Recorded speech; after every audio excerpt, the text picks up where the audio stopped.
محرم الحرام کا جو مہینہ ہے یہ بہت بابرکت مہینہ ہے، اس میں بہت خیر ہے، اس میں بہت سارے تاریخی واقعات ہیں جس کے تعلق اس مہینے کے ساتھ حضرت آدم علیہ السلام سے لے کر نبی کریم صلی اللہ علیہ وسلم تک بہت سارے واقعات ہیں، صحیح احادیث سے جو ثابت ہے کہ جن کے واقعات کے تعلق اس محرم کے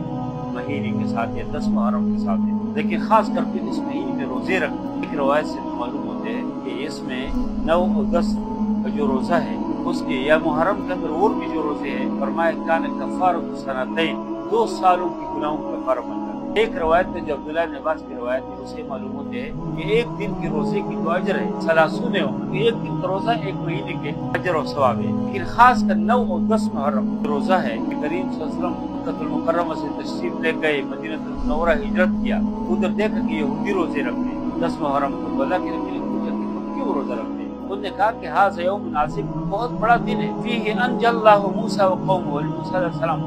اس کی قوم کو نجات دیا ہے، واغرق فرعون وقومہ، فرعون کی قوم کو اللہ نے تباہ کیا، وصامہ موسیٰ شکرا، موسیٰ علیہ السلام نے 10 محرم کو روزے رکھے شکر کے طور پہ، ونحن نصوم، ہم بھی رکھتے ہیں، نبی کریم صلی اللہ علیہ وسلم فرمایا کہ ونحن حق اولیٰ بموسیٰ منکم، ہم تو موسیٰ علیہ السلام کے آپ سے زیادہ حقدار ہے، اس کے زیادہ قریب ہے، وہ کہا کہ ہم بھی روزے رکھیں گے، لیکن نبی کریم صلی اللہ علیہ وسلم نے فرمایا کہ یہودیوں کے ساتھ مشابہت اختیار نہ کرو، مخالفت کرو، کیونکہ صرف 10 محرم کو روزے رکھتے ہیں، آپ ایک دن کا اضافہ کرو ان کے ساتھ، 9 اور 10 محرم یا 10 اور 11 محرم کے روزے رکھیں، اس سے اللہ کے نبی صلی اللہ علیہ وسلم نے بھی روزہ رکھنا شروع کیا تھا اور فرمایا کہ لئن بقیت الی قابل اللہ صوما التاسع، فرمایا کہ 10 سال مجھے اللہ نے زندگی دی، میں 9 محرم کو بھی ساتھ روزہ رکھوں، اس سے 9 اور 10 محرم کو یا 10 اور 11 محرم کو روزے رکھنا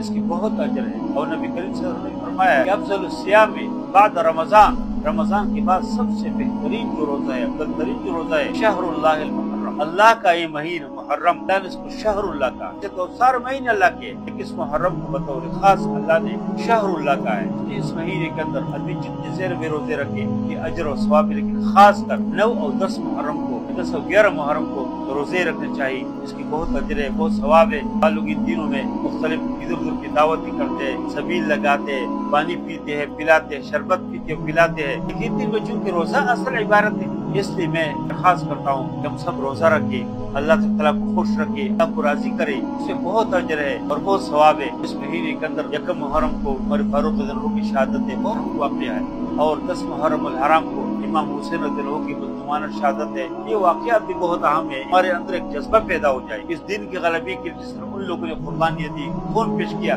اس سے ہمارے اندر بھی جذبہ ہو اس دن کی غلبی کے لیے، اس دن کی خامت کے لیے اپنے اوقات کو خرچ کرے، اپنی صلاحیت کو خرچ کرے، ہمارے پاس جو کچھ ہے، جو قوت و صلاحیت ہے، ہم دین کی غلبی کے لیے استعمال کریں۔ اس دور کی جو یزید ہے اس کو ہم پہچانے، اس زمانے کی یزید کے خلاف اگر ہم بولنا شروع کر دیں اور اس زمانے کی یزید سے ہماری دوستی ہو کوئی فائدہ نہیں ہے، اس زمانے کے امام حسین کی ہم تعریف کریں اور اس زمانے کے جو امام حسین ہے جس کے حسینی کردار ہے ان کو ہم بھول جائے، اس کا کوئی فائدہ نہیں ہے۔ اس لیے ایک طرف ہم صحیح اللہ تعالیٰ کی عبادت کریں، دوسری طرف ہم عہد کریں اس دین کی غلبی کے لیے سے جو کچھ ہوتے ہیں ہم کریں گے، اور حسینی کردار جو میں ہم حسین رضی اللہ عنہ نے اپنے دور کے تعلیم تھے ان کے خلاف نکلے تھے، اس دور میں بھی ہم اس دن کی غلبی کے لیے، دن کی قیامت کے لیے جو ہمارے صلاحیت ہے اس کو استعمال کریں اور اللہ تعالیٰ کو راضی کرنے کو، خوش کرنے کی کوشش کریں۔ جزاکم اللہ خیر۔